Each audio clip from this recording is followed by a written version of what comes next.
জি, আসসালামু আলাইকুম রহমতুল্লাহ বারকাতু। ভাই, আমি কানাডা থেকে। জি জি, বলেন।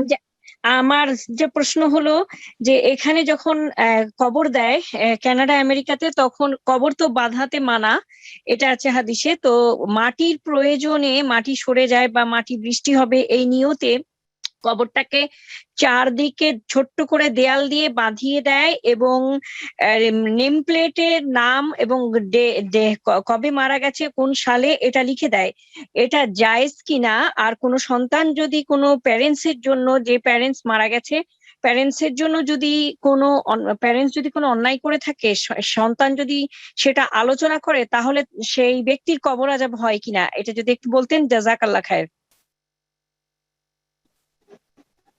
বলছেন যে কানাডায় কবরগুলিকে যে বাঁধিয়ে দেয়।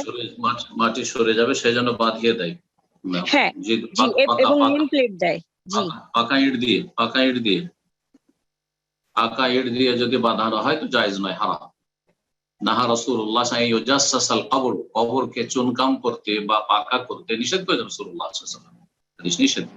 তারপরে বলছেন যে কবরের উপর নেম প্লেট জায়েজ নয়। কবরের উপর নেম প্লেট যে অমুক আলহাজ, অমুক সাহেব, অমুক হজরত সাহেব, অমুক মহাজন সাহেব মারা গেছেন, এত তারিখে মারা গেছেন, এসব জায়েজ নয়, হারাম, এসব নিষেধ। রাসূলুল্লাহ সাল্লাল্লাহু আলাইহি ওয়াসাল্লাম থেকে যেটা প্রমাণিত রয়েছে, উসমান বিন মাযউন রাদিয়াল্লাহু তাআলা আনহু যখন মদিনায় প্রথম ব্যক্তি ইন্তেকাল করলেন, তখন রাসূলুল্লাহ সাল্লাল্লাহু আলাইহি ওয়াসাল্লাম বললেন তাকে দাফন করার পরে যে এখানে একটা পাথর রেখে দাও তার কবরের এক পাশে, যাতে করে আমি আমার ভাইয়ের কবরটা চিনতে পারি।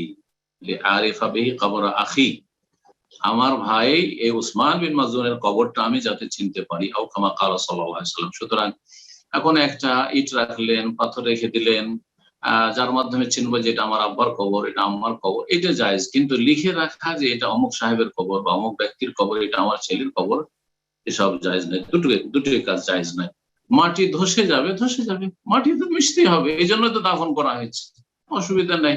জায়গাটা একটু উঁচু করা সম্ভব হয় তো উঁচু করবেন, যাতে করে খুব তাড়াতাড়ি পানিতে ডুবে না যায় অথবা সেটা ধসে না যায়। কিন্তু একসময় তো ধসবে, একসময় তো মাটিতে মিশে যাবে, নিশ্চিন্ন হয়ে যাবে, আবার আল্লাহ উঠান।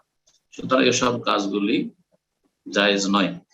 আর দ্বিতীয় প্রশ্ন একসাথে দুটো প্রশ্ন তিনটে প্রশ্ন করাটা পছন্দনীয় না, তার মনে রাখা মুশকিল হয়। আর তারপর অন্যদের জন্য সেটা কষ্টকর হয়।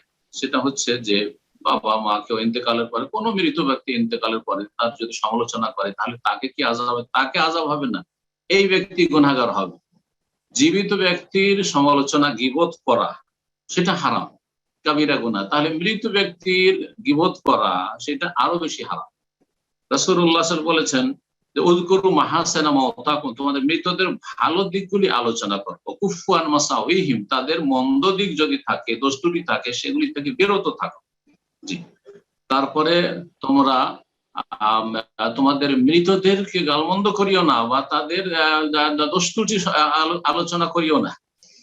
তারা যা কিছু করেছে তা পেয়ে গেছে।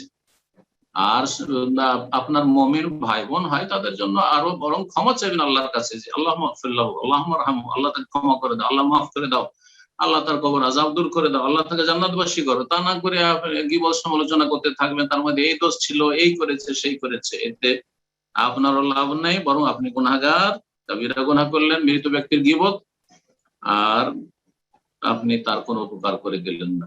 আল্লাহ যেন সবাইকে হেদায়েত নসিব করেন। জি।